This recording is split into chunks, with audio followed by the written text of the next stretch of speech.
motema pasi nakoka te bato bazotuna nga eloko eza nini. Le 6 juin 1996 nde barwande baboma fami nanga. Lelo fami nanga ekokisi 30 ans asi ya mabele, mais date ya lelo nabungisaka yango te, ata nalingi nasala sambla ebungaka nga te. Pourquoi? barwande batraumatizanga, bacicatrice oyo ederangeaka nga te. Koza 3 choses ederangeaka nga makasi. Première chose lelo nalobi yango ya kokata mama nanga kingo, kotia makila na nzungu, kopesa nga makila mama nanga na mela. Mosusu na oloba te parce que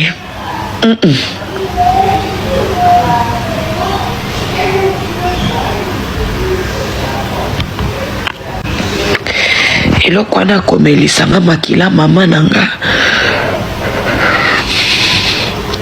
eswakanga makasi.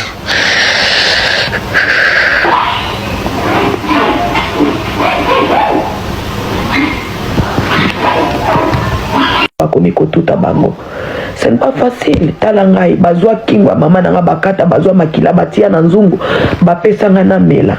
Ce n'est pas facile guys.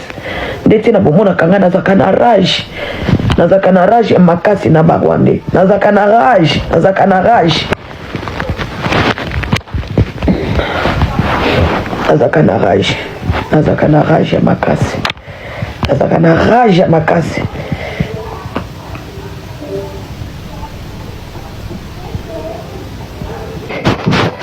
Mutu moko akomelinga luka psychologue, non? Psychologue c'est seulement le Dieu du ciel, de psychologue ya munene. Parce que ata soki na ke pas psychologue akoyebisanga kaka makambo bozoyebisanga awa, mais le Dieu du ciel aza vraiment psychologue ya munene. Akokata live na kobeta ba genou nzambe apesanga makasi, c'est mieux. Parce que bango pe baza bato, hein? Vraiment nazaka nanga na ba stress ya babiloko ya este lelo eza dépassé makasi, eza vraiment dépassé makasi.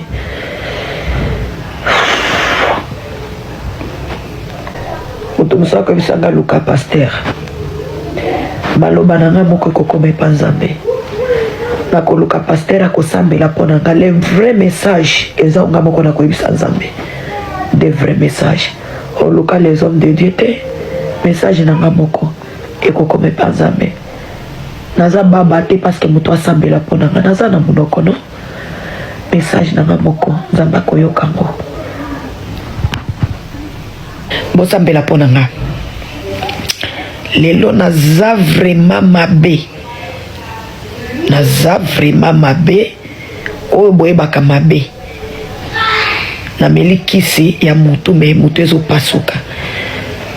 Botikala bien nayebi na ozonga nanga, na ozonga ata lobi na ozonga parce que je suis une femme forte. Na ozonga nanga na olela na sile na skoli mai na lali nzambe opesanga makasi. Merci, merci. Tolandili video ya Danono nini oya vivra ki ya mabe na parcours ya vie na ye. Biso so tolandi video ya Danono oya mona lelo toza le 6 juin 2026 alobi eza mwa moko oya bosa na raté eza pakaete parce que ba mboma mama na ye après avoir koboma mama ne batie makila na nzungu babisie mela. Mutu na mutu aza na histoire na ye ya vie, mutu na mutu ana ba douleur na ye ya vie. Mais tant na yoki partie ya histoire o Danono esalinga somo na yoka kayoka kokoloba koganga je m'intéresse pas, mais na oyo na yoki somo Danono oza mutu moko okoki komema vie ndenge omemelaka te parce que je sens na vidéo na yo lobi okosolola na nzambe. tant que conscience na yo ebi ke nzambe aza danono oza mutu moko ya koya kobanda kofinga bato ndenge ofingaka wana te otikaka eloko te na nzoto ya moto otangaka eloko na eloko na nkombo nango oza mutu ya vi wana te dada danono awezi kuwa natukana batu mwa ile façon kwa realite uliishi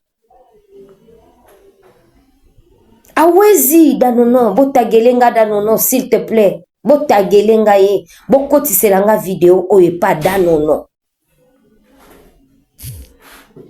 danono realite uliishi realite ya mubichi bana kukunywisha damu ya mubichi damu ekutokota banasema kunywa ya mama yako wepeke banamuua mu macho yako banakwambia ukunywe damu yake.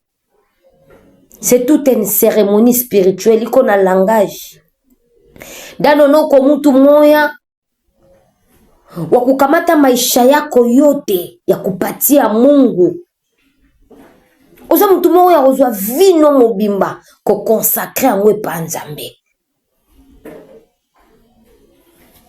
Bien aimé, eza na mutu mususu oyoki likambo na ye ti azo continue ko vivre na ba blague olobi te o seki mutu ne esa bien te na dossier ya likambo ne oyo il faut akangama na Nzambe à 100% mais aza na capacité ya kokangama na Nzambe azo vivre na ba plaisir pe na ba distraction ya mokili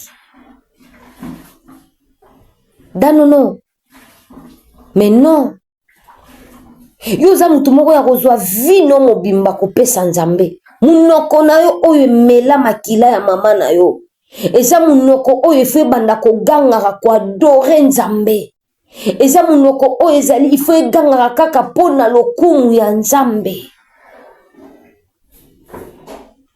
danono oa normal. Oui, tu es une femme forte mais ce que je vis na yo mobimbo consacré en pa Nzambe ezala malamu danono yango mona mutu musu na réseaux sociaux azosala ba n'importe quoi nzoka na ba trouble mais na kati ya ba trouble Saint-Esprit ayaka ko interpeller biso keza na mutu oyo akalmaka batu ba trouble ya ba vie na biso ba douleur ya ba vie na biso c'est Jésus-Christ de Nazareth danono we maisha yako ni Mungu asangalia mu réseaux sociaux enyewe uko entouré na banani balozi na balozi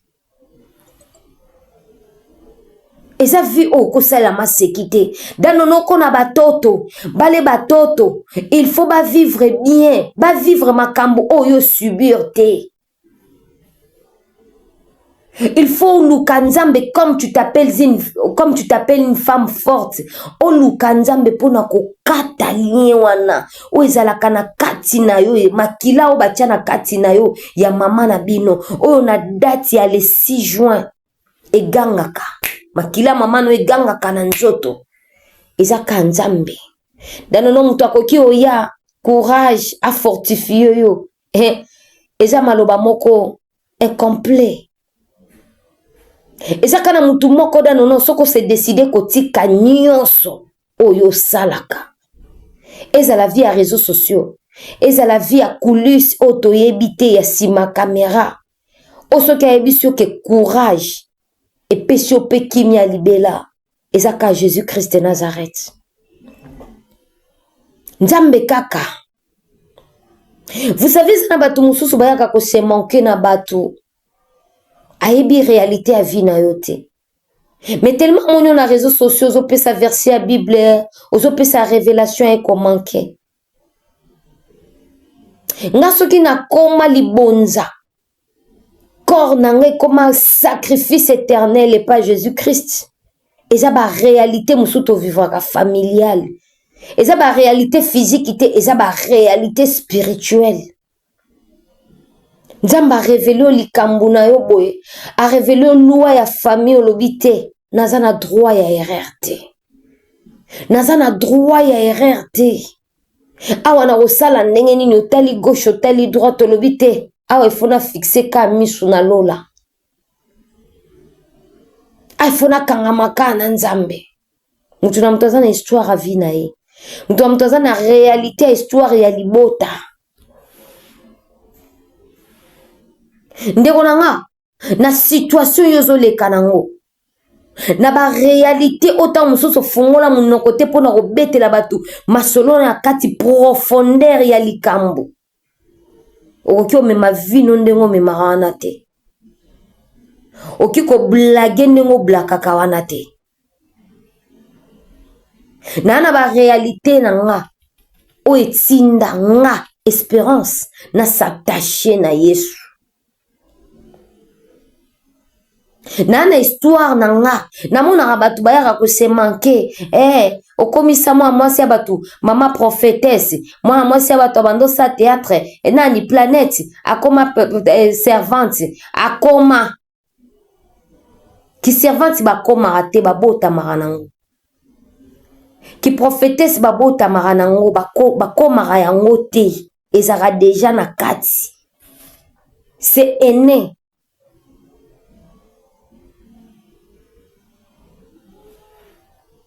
Mutu na mutu aza na raison na ye yango moni eza na ba réalité onga na yebi eza na ba réalité onga na yebi peut-être nanu na 8 ans te nanu nzamba pesinga opportunité te ya koloba pe ko partager comme témoignage na batu il y aura un jour pour comprendre que eza na bato mosusu ntango sentir ke libota na bimeli réalité onga na vivre eza sombre te ma eza kilo ya molili na droit ya kokende gauche droite te naza na droit ya ozala na présence ya Nzambe ti bato mosusu balobaka moi j'ai commencé la télé à 2002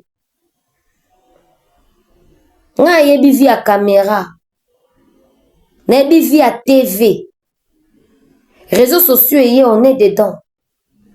Je sais comment ça se passe.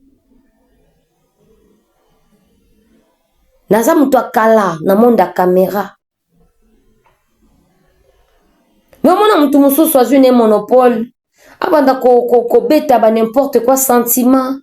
Abanda ko relater vie na oya yebite. Dano notala ndenge sala ye. Akoma na trouble. Mena yoki da nono lobi oluka musala Nzambe te maloba oyo koloba eleki o musala Nzambe akoki kolobelo pa Nzambe mais il faut kaka Nzamba peso musali na ye ya solo pour a communiquer quelque chose et ça mutu mususu azoya na mensonge ya lisolo ya vie na yo c'est pour cela za na makambo mususu onga na yebi. Il fallait na sala corps, âme, esprit nanga na bonzela Nzambe comme sacrifice. Ale na bakisi makabu oyo achakati nanga na koma ngoko salela ngo na koma ko prier pour na bato na pesi vie nanga lokola sacrifice pa Nzambe toute ma vie éternellement pour na ba réalité ya ba famille oyo tobota makanango oyo. Ndeko nango zola nango za na famille mo mystique mais tina nengo se distrakana na kamwaka yo tina nengo zo Nzambe sérieux te na kamwaka yo danono pesa vino epa na Yesu lisusu